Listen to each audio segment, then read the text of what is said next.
and we are back with another edition, not keeping track of episodes, of Talking While Driving. So, nothing special here today, folks, once again, because nothing big's happening. I'm just going to be in the city of San Francisco, starting off from Balboa BART Station. I'm going to go drive down Ocean Avenue. I'm going to go see the lake goers. It's 7:08 p.m. Pacific Standard Time. Gonna see who's living, see who's leaving, see who's just chilling. Drive by there, trying to get from point A to B. But in the meantime, I'm gonna talk with you guys. As for some of you who do know, who do pay attention, I do got another platform down already. Just trying to spread myself out. Too thin? Who knows? But whatever. Just trying to enjoy myself on all platforms. Try to reach as many people as I can. Whoever wants to hear me out.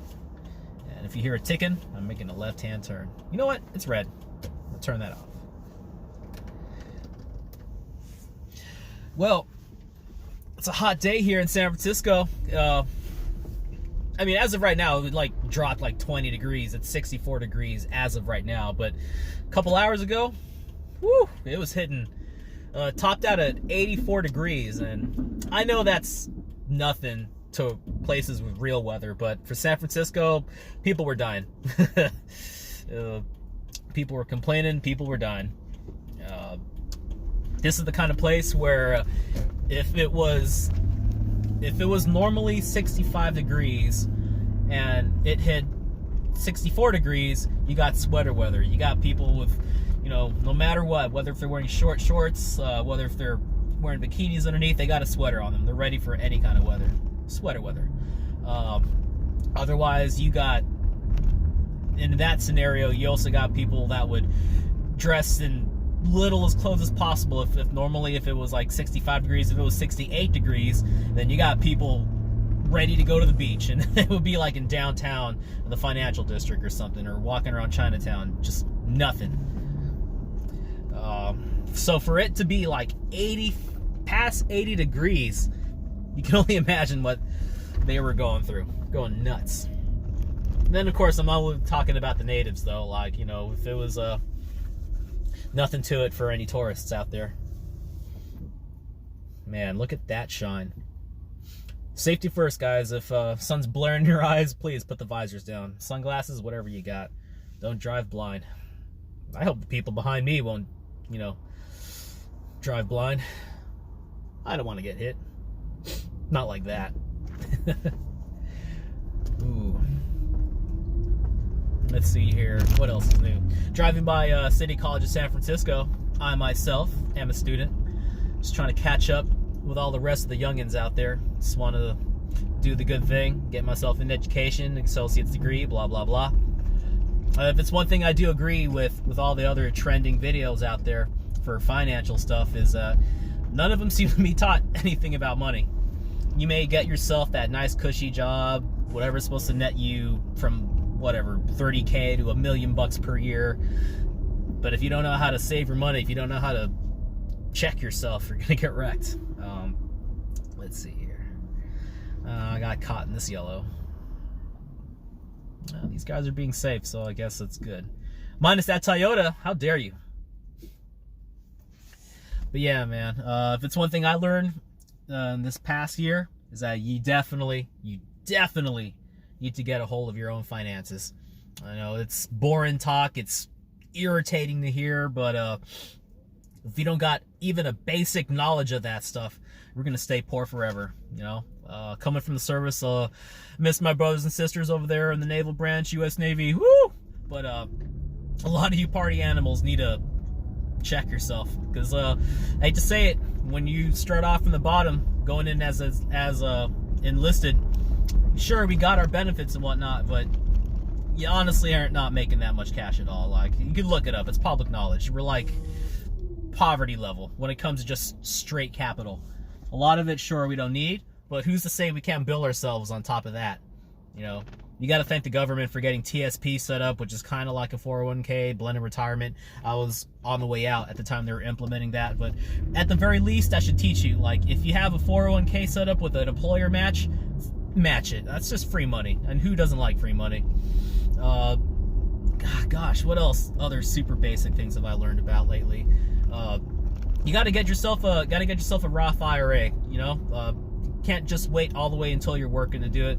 I mean, okay, wait. Well, let me step back for a minute. You first need to have a steady income stream based off a job, and then from that point, if you could at least make past $5,000, you can put up to that amount. Or is it 6,000 now this year? Yeah, the law's always changing. Run that yellow. But yeah, you got to at least, I don't know, the basics change from everybody. Some people say 5%, some people say 10% of your income, some people say a solid number. Some people even go as far as saying, you know, go for broke, just max it out, and then do that once per year all the way to retirement. It's one of the best building blocks you could do for yourself to retire early. From what I hear, that's a buzzword that I picked up on recently that I enjoy. I'm trying to live by it. So FIRE. Yeah, I'm gonna let this guy go. Go ahead, buddy. Jay walking like crazy. Let's see here. So FIRE. Yeah, if you guys, I'm pretty sure you guys heard of this acronym before. FIRE. Financial independence and retire early, or retirement early, whatever. That's awesome. That's like a pipe dream for a lot of people. It's very discouraging when, you know, people show up out of left field and they're just like, oh yeah, you better at least have $250,000 saved up or else you're gonna work forever. I'm like, no one wants to suffer that badly. Look, listen, I came up from that old school mentality: work hard, play hard, and succeed through hard work. You know, we live in a dog-eat-dog world over here, man. If it's one thing I learned through military, and this applies to everywhere else in life, you work extremely hard, but if you don't capitalize on top of your hard work, that can go nowhere. Let's see, I'm trying to think of a good example of, you know, I'm sure people can come up with many scenarios, but here's one I think everyone can agree with. Let's say, for example, a security guard, like guy in his young 20s, like he wants to make some bucks on the side, so he works being a security guard for, I don't know, a clothing store, Ross, and then, you know, like his boss rolls by and he sees, like, you know what, you're a good guy, you're a hard worker, you show up on time, you do your job, you look out for stuff, you make sure the place is safe, and if something happens, then you do your job, report that stuff, and you know, call the cops, let the store know, or if you're loss prevention, stop the theft, deter it, all that good stuff. You're a good guy. You deserve to be here. But what if that young 20-year-old guy who's a security guard wants to move on and go to college, or he gets himself a nice girlfriend and wants to, you know, he gets inspired to go do more for her, and then like wants to do something like move up to armed security. No. You work really hard. Like, you're perfect right where you are. And some people just dig with it and they stay with it for years on end. Some people are happy and content with that and just do that forever. I've refused to do that. I am moving places in my life. We always got to be looking forward. You cannot be comfortable where you're at right now. You always got to move forward. And, you know, I like to think that drive should apply to everybody. It should. And it's the previous way of thinking, it doesn't always work, man. I don't want to work extremely hard, back-breaking work, just to feel like I got nothing to show for it. You know, and we can talk more about that in some other time, but I don't know, that's just what I'm feeling right now, because I feel like there's a lot of people that are just stagnated or stuck where they are, you know. Should be moving forward, trying to get things done with their life.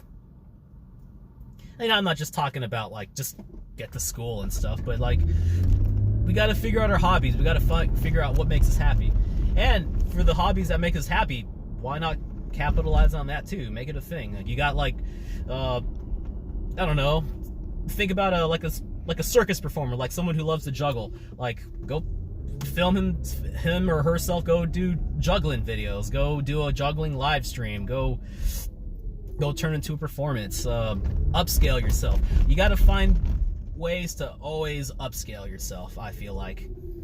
You know, especially when it comes to simple things like money too. Like, even if you find yourself a super solid, steady job, there's only 24 hours in a day. You can only get so much overtime. You will cap out. And that lady is carrying a lot of trash. I don't know. You know what? I take that back. I do know. There are certain things that I think every individual needs to do for themselves to take care of themselves for the long run.